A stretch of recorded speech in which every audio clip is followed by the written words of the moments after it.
Hello everyone and welcome to our long-term review of the Salomon Ultra Glide 3. In the original review I went in on the stats and figures about the shoes and also gave an initial impression after running approximately 40 kilometers in these shoes.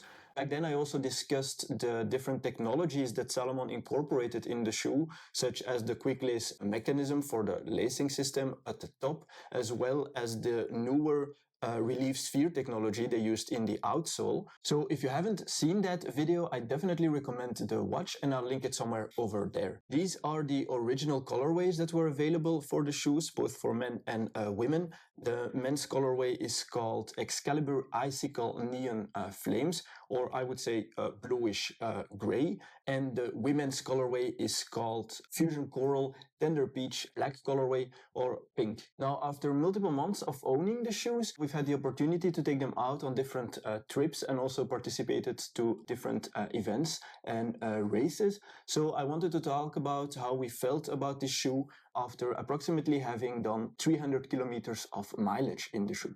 A disclaimer, as with every product that we showcase on our tiny channel, we bought these shoes 100% with our own money.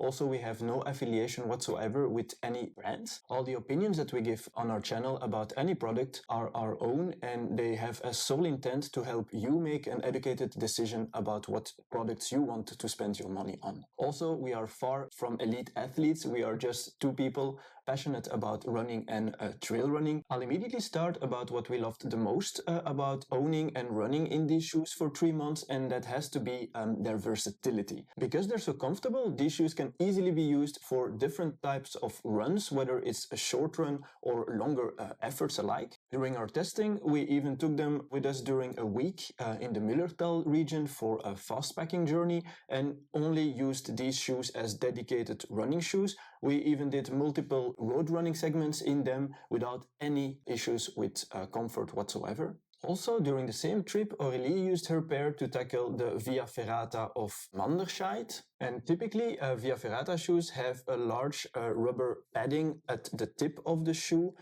to warrant a better adhesion to the rock and also to protect the foot and the shoe against abrasion. And well, even though the Ultra Glide 3s are not really designed for these load cases, and in an ideal scenario, you would get shoes that are dedicated for this, so approach shoes, we're still positively impressed to see that they did not experience any deterioration from contact with the rocks.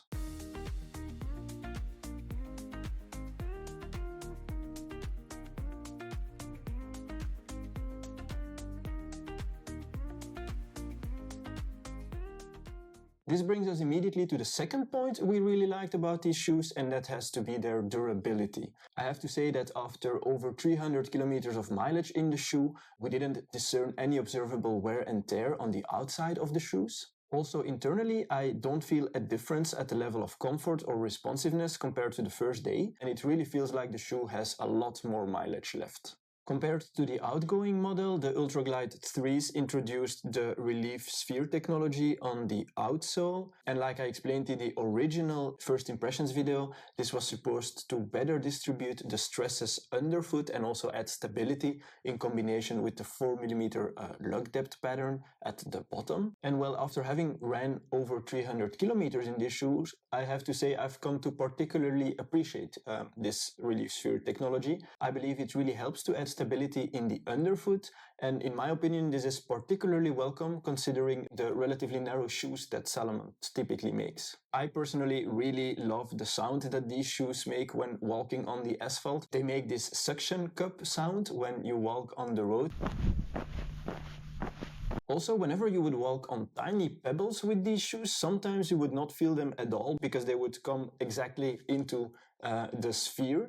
And personally, I enjoyed trying to put my foot in order to avoid most of the pebbles. And I think, if anything, it helped me to be more aware of my foot placement during my runs. So I think it can only be an added bonus. Now, of course, there's also some things that we didn't really appreciate about the shoes. But if I have to be honest, I had to really think deeply in order to find what I really didn't like. And personally, this feels more like a nitpicking than really issues that I have with the shoes. The first point would be that these shoes are quite hot during warmer days.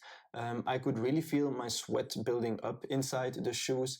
And even on the outside, on the upper, on the textile, I could see the accumulation of sweat. I think maybe they could have made the shoe a bit more breathable. Also, the toe box is quite narrow inside these shoes, and both in the men's and women's model, we had to size up an entire shoe size to get a comfortable fit. Also, with regards to the responsiveness of these shoes, I'm definitely convinced that you'll find more responsive shoes out there, but at the same time, considering the amount of padding and comfort that these shoes offer, and also their design towards longer distance running, I believe that they have a more than acceptable amount of responsiveness. Now, would I recommend these shoes after over 300 kilometers of mileage in them? In general, I believe this shoe is a very versatile all-rounder as well as an amazing daily driver with great durability, and especially worth considering when you take into account the price tag of 150 euros. I particularly appreciated how Salomon pushed their newer technologies into this well-established line of Ultra Glide shoes. It means they're not afraid to push for innovation, and in my book that's definitely worth a kudo. If you liked the review and would like to see more shoe reviews in the future, please do consider subscribing. Maybe if we get a couple of subscribers, Aurélie will let me buy and showcase some different shoes on the channel, but more than that, we truly appreciate it a lot. If you're into trail running or road running, we definitely have some exciting races planned in the coming weeks. In approximately 2 weeks, we are participating to the 20 kilometers of Brussels, which is a road running event in our city, so we'll try to give it our best. In 3 week times, we will participate to the Ohm Trail 24K with I think 1.2K of elevation, and in the beginnings of August, we will also participate to the Dodetocht, which is a 100-kilometer long walk, and we will do both events in these shoes. I'm particularly curious on how I will feel during the Dodetocht, because it will definitely be the longest distance in one time that we will do in these shoes. We also have some exciting races planned by the end of the year and early next year, but I won't spoil too much of that yet. Keep on trailing, and we'll see you guys in the next one. Bye bye!